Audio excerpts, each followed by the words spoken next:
আলাদা গেছে কেউ ডাক্তারের মতো একটা সাইড করে দাঁড়াও না কেউ বলতে দাও। নিচু করুন না, নিচু না আরে ভাই আমাকে লোগোটা দিয়ে দাও। এই ভাই লোগো বিজেপিতে গেলে ওয়াশিং মেশিন আর কোনটা নামাও। আরে কিচ্ছু আসছে না, কি করছে কে জানে। আসছে না, তাহলে অর্জুনদার বিষয় কি বলবো? কিচ্ছু আসছে না। অর্জুনদার বিষয় কি বলবো? অর্জুন সিং এখানকার যিনি সাংসদ, তোমার বিষয় কি বলবো? লোগো নাও, ওয়াশিং মেশিন ঠিক হয়ে গেলেন, চাপিয়ে দিচ্ছে। करना यार কি বলবেন সিএএ নিয়ে কি সিএ তো হবেই, ও নিয়ে তো কোনো কিছু বলার বলবো কি? ভোটের আগে সিএ হবে। তিনি বলেছেন আধার কার্ড রেশন যদি পায় তাহলে সকল নাগরিক, তাহলে আবার সিএর কেন দরকার? মমতা বন্দ্যোপাধ্যায়ের যদি এই বক্তব্য থাকে তাহলে আপনারা মমতা বন্দ্যোপাধ্যায়কে কোশ্চেন করবেন। শুনে নিন আগে, ডিআইবি পাসপোর্ট ইনকোয়ারিতে 24 ঘন্টাটা একটু নামাও। 71 সালের আগের দলিল চাচ্ছে কেন? তাহলে Aadhaar card, ration card, voter card দেখালে যেন তারা পাসপোর্টের ইনকোয়ারি কমপ্লিট করে দেয়।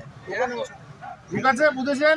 71 সালের আগের দলিল কেন চাইছে এই পুলিশ অ্যাডমিনিস্ট্রেশনের ডিআইবি? পাসপোর্ট ভেরিফিকেশনে পাসপোর্টই তো একটা মানুষের নাগরিকত্ব প্রমাণ করে, তাহলে কেন চাইছে? এই সমস্ত রাজনৈতিক নাটকীয় কথা কাটবে না।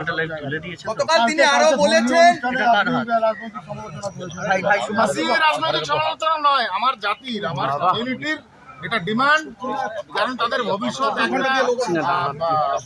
এটা কি বলবো, নথি বলতে পারেন, ভবিষ্যৎ সংবিধান বলতে পারেন, তাদের পূর্বপুরুষ আগামী প্রজন্ম যাতে ভারতবর্ষে সিকিউর থাকতে পারে তাই নিয়ে কথা বলেছে। এটা মোটের রাজনৈতিক কথা নয়। আস্তে আস্তে কথা। রাজ্য সরকারের তো ফ্যাক্টর নয় এটা, রাজ্য সরকার মানলো না মানলো কি যায় আসে। তিনি গতকাল বলেছেন আগে জেলা শাসকদের কাছে দায়িত্ব ছিল, কিন্তু এখন মানুষ চিনে, লোক চিনে দেওয়া হবে বলে তাই এই জেলা শাসকের সেটা প্রসেস যদি থাকে ভালো করেছে, আপনি তো ইমপ্লিমেন্ট করলেন না। সি ইমপ্লিমেন্ট অন্যান্য রাজ্যগুলোতে তারা করতে রাজি আছে, আপনি করলেন না তো। আপনি ভাঙচুর করালেন, আপনি দেশের সম্পত্তি, মানুষের পাবলিক প্রপার্টি আপনি ধ্বংস করালেন কিছু লোক দিয়ে, তো সেগুলো কি ঠিক? মুখ্যমন্ত্রী বলেছেন যে না, উনি আগে এটা বলুক, সে তো পুরনো চাল নতুন চাল সে তো পরের কথা। উনি বললো বিজেপিতে গেলে ওয়াশিং মেশিন, তাহলে অর্জুনদার কথা কি বলবো আমরা? সে তো বিজেপি থেকে আবার টিএমসিতে গেল, সে কি দোয়া তুলসীর পাতা হয়ে গেল? দাদা কালকে একটা মতুয়াদের সঙ্গে আপনার একটা বিতর্ক হয়েছিল, কি বিষয়? ওটা সিএ নিয়ে কেন বক্তব্য রাখলাম সেটা নিয়ে, এছাড়া কিছু বলছি দাদা, সাংসদ বিভাগে যে তরজা চলছে একটা ভাটপাড়া জগদ্দলের কি বলবেন বিষয়টা? আমার ব্যক্তিগত কিছু আমি ব্যক্তিগত কিছু বলবো না, কারণ অর্জুনদার সাথে আমার ব্যক্তিগত খুব ভালো সম্পর্ক, একদম পরিষ্কার বলি। সেখানে আমার ব্যক্তিগত কোনো মন্তব্য যাবো না।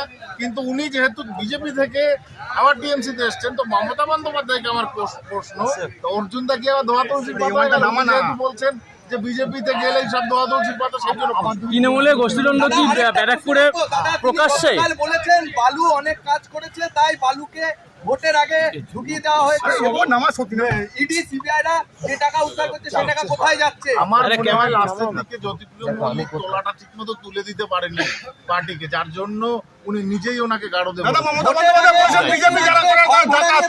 তাদেরকে রুখে দিতে বলেছেন, কি বলবেন? দেখা যাক না, বাংলায় দেখা যাক। বাংলা তো একটা পার্ট অফ ইন্ডিয়া, দেখা যাক। উনি সেন্ট্রাল গভর্নমেন্টের সঙ্গে চ্যালেঞ্জ নিচ্ছেন, দেখা যাক না কি করা যায়। নতুন কমিটি তৈরি করা হলো আপনাদের নির্বাচনের আগে, সেই কমিটিতে যে 4 জন, অর্থাৎ আপনিও কিন্তু সেই কমিটিতে নেই, আর তারপরে এটা ভুল খবর, এটা আমি বলি এটা ভুল খবর।